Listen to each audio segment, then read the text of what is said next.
Hi friends, ఎలా ఉన్నారు? బాగున్నారా అందరూ? ఈరోజు సండే అండి. సండే ఇల్లంతా గోల గోలగా ఉంటుంది. సండే ఎందుకు వస్తుందిరా అని బాధ అనిపిస్తుంది.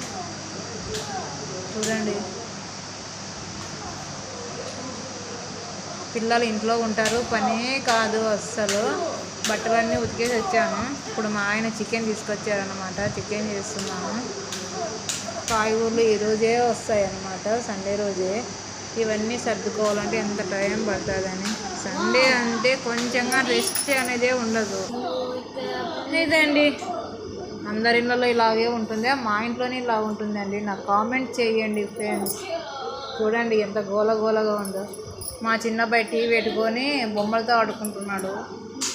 నేనైతే కూడా ఇక్కడ కాయగూరలు వేసాను. మా పెద్ద అబ్బాయి సర్దురా అంటే కూడా చూడండి ఏం చేస్తున్నాడో. పచ్చిమిరపకాయ వచ్చేసి తోటేమో ఒక హాఫ్ అన్ అవర్ పడుతుంది ఒకటి తీసేసరికి. టీవీ చూసుకుంటా ఆలోచించుకుంటా చేస్తున్నాడు అనమాట. మా పెద్ద అబ్బాయి అస్సలు మాట వినాడండో. మీ ఇంట్లో కానీ పిల్లలు ఇలాగే ఉంటారో చెప్పండి.